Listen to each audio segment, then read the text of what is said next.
Hi! Welcome back. అందరూ ఎలా ఉన్నారు? బాగున్నారా? మేమైతే చాలా బాగున్నాము. ఇదైతే ఉగాది రోజు వ్లాగ్ అనమాట. మార్నింగ్ టు ఈవినింగ్ మేమేం చేసామనేది మీతో షేర్ చేసుకుంటున్నాను.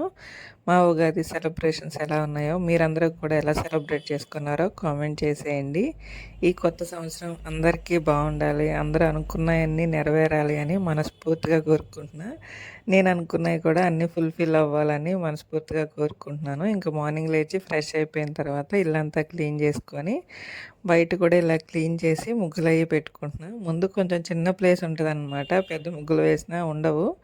ఆ వేసిన చిన్న ముగ్గు కూడా అటు ఇటు తిరిగే వాళ్ళందరూ దొక్కేస్తారు. నాకు అలా ముగ్గు తొక్కితే అస్సలు నచ్చదు, కానీ ఏమనలేము. సో ఇంకా చిన్న ముగ్గు వేసుకొని తులసమ్మ దగ్గర కూడా క్లీన్ చేసి బొట్లు పెట్టేసి, ఈ ఫెస్టివల్స్ అంటేనే ముందు ముగ్గులు ఇలా అన్నీ రెడీ చేసుకోవడం ఫుల్ హడావిడి ఉంటుంది కదా, బాగుంటుంది పొద్దున్నే. ఇంకా బయట అంతా అయిపోయిన తర్వాత ఉగాది పచ్చడి ప్రిపరేషన్ స్టార్ట్ చేశాను అనమాట. మా హస్బెండ్ అయితే ఇంకా గుమ్మాల దగ్గర మామిడాకులు ఇవన్నీ తోరణాలు కట్టారు. ఒక్కో పని చేసుకున్న పండగలు అంటే ఫుల్ హడావిడి ఉంటుంది కదా, చేసే కొద్దీ ఏదో ఒక పని వస్తూనే ఉంటుంది. కొంచెం చిన్నపిల్లలు ఉంటే ఇంకా పని ఎక్కువ అవుతుంది, అంటే వాళ్ళ చేతితో వాళ్ళు అన్నీ చేసుకోరు కాబట్టి మనం చేయాలి. సో ఈ పండగ ప్రిపరేషన్స్, పూజ ఇవన్నీ కొంచెం హడావిడి ఎక్కువ అవుతుంది అనమాట. చాలా పీస్ఫుల్గా జరిగింది, చాలా హ్యాపీగా అనిపించింది. ఇలా ఉగాది పచ్చడి ప్రిపరేషన్ అయిపోయిన తర్వాత పూజకు కావాల్సినవి కూడా మొత్తం అరేంజ్ చేసి పెట్టేశాను. మా హస్బెండ్ వచ్చి ఓన్లీ దీపం వెలిగించేలాగనమాట. ఈ ఉగాది పచ్చడిలో మేము బనానా కూడా వేసుకుంటాం. ఎంతమంది వేస్తారో కామెంట్ చేసి. ఫైనల్గా ఇలా ప్రిపరేషన్స్ అన్నీ అయిపోయిన తర్వాత ఇంకా నేను శారీ కట్టుకొని రెడీ అయిపోయాను అనమాట. కుర్చీల దగ్గర మా హస్బెండ్ కొంచెం హెల్ప్ చేశారు, ఒక్కళ్ళమే ఉంటే ఇవన్నీ తప్పదు కాబట్టి. మొత్తాన్ని నా ఫైనల్ లుక్ అయితే ఇది, ఎలా ఉందో కామెంట్ చేసేయండి. శారీ అయితే చాలా బాగుంది, నాకు బాగా నచ్చింది. బ్లౌజ్ అయితే ఆన్లైన్లోనే తీసుకున్నాను నేను, బాగా సెట్ అయిందనమాట ఆ శారీకి. ఇంకా అందరం రెడీ అయిపోయి పూజ అయితే చేసుకున్నాం. మా దగ్గర ఉన్న విగ్రహాలకి కొంచెం అభిషేకం అది చేసాము. ఫస్ట్ అయితే ఉగాది పచ్చడి ఇంకా దేవుడి దగ్గర పెట్టి తర్వాత మేము తిన్నాము. ఆ రోజు ఫస్ట్ ఉగాది పచ్చడి తినే వరకు ఏం తినకూడదు కాబట్టి ఇంకా అప్పటి వరకు ఏం తినలేదన్నమాట. పిల్లలకు కూడా ఏం పెట్టలేదు, పాపం వాళ్ళు కూడా అలా ఉండిపోయారు.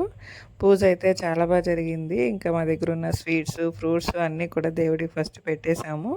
తర్వాత ఇంకా పూజ అంతా కంప్లీట్ అయిన తర్వాత ఉగాది పచ్చడి అయితే తీసుకున్నాం. ఉగాది పచ్చడి చాలా బాగా వచ్చింది, నాకు చాలా బాగా నచ్చింది అనమాట. ఫస్ట్ ఏ టేస్ట్ తెలిస్తే అలా ఉంటుంది అంటారు కదా, మీకు ఏ టేస్ట్ అనిపించిందో కామెంట్ చేయండి. మాకైతే ఫస్ట్ స్వీట్ అనిపించింది అనమాట.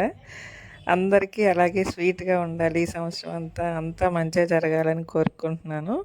ఇంక అందరం ఉగాది పచ్చడి అయితే తినేసాము. మా బాబుకి అయితే ఇలాంటివి తినిపించాలంటే చాలా కష్టం, వాడు అంత ఇంట్రెస్ట్గా తిండనమాట. కొంచెం కొత్త ఫుడ్ ఏదైనా కూడా వాడికి బలవంతంగా పెట్టాల్సిందే. మా పాప అలా కాదు, నాలా కొంచెం ఇంట్రెస్ట్ చూపిస్తుంది. ఇంక ఇంట్లో పూజ అంతా అయిపోయి ఉగాది పచ్చడి తినేసిన తర్వాత టెంపుల్ దగ్గరికి కూడా మా చెల్లి వాళ్ళు మేము కలిసి, ఈ టెంపుల్ అయితే చాలా బాగుంటుంది, పొలాల మధ్యలో ఉంటుంది అనమాట. చాలా ప్రశాంతంగా ఉంటుంది, గాలి వస్తూ. అక్కడే చాలాసేపు కూర్చున్నాం పూజ అయిపోయిన తర్వాత. ఇంకా అక్కడ ప్రసాదం ఇస్తారు కదా, అది కూడా అందరం కొద్ది షేర్ చేసుకొని తినేసి అక్కడ కొన్ని పిక్స్ తీసుకున్నాం అనమాట. ఇంక ఇంటికి వచ్చేసాక అప్పటికే ఫుల్ లేట్ అయిపోతుందని చెప్పి నేను వెజ్ బిర్యానీ చేశాను, మా చెల్లి పులిహోర చేసింది, అదే కొంచెం షేర్ చేసుకున్నాము. ఇంకా లంచ్ చేసేసి కొద్దిసేపు రెస్ట్ తీసుకొని మళ్ళీ ఫ్రెష్ అయిపోయి ఈవినింగ్ ఎటైనా ప్రయాణం చేయాలంటారు కదా, సో అలాగా మా అన్నయ్య వాళ్ళ ఇంటికి బయలుదేరిపోయాము. అక్కడికి వెళ్ళి కొద్దిసేపు ముచ్చట్లు చెప్పుకొని ఇంకా డిన్నర్ అక్కడే ఫినిష్ చేసేసాం అనమాట. సింపుల్గా పన్నీర్ బటర్ మసాలా కర్రీ నాన్తో ఎండింగ్ ఇచ్చేసాము. అక్కడ అన్నయ్య వాళ్ళ ఇంటి దగ్గర అయితే వీడియో ఏం తీయలేదన్నమాట. ఇంకా అందరం కలిసి ప్రశాంతంగా కూర్చొని మాటలు చెప్పుకొని డిన్నర్ అయితే ఎంజాయ్ చేసాము. కొంచెం వాళ్ళంతా కంఫర్ట్గా ఉండరేమో అని చెప్పి వీడియో తీయలేదు. మొత్తానికి మా ఉగాది సెలబ్రేషన్స్ అయితే చాలా హ్యాపీగా కంప్లీట్ అయ్యాయి. మీరందరూ కూడా హ్యాపీగా సెలబ్రేట్ చేసుకున్నారని అనుకుంటున్నాను.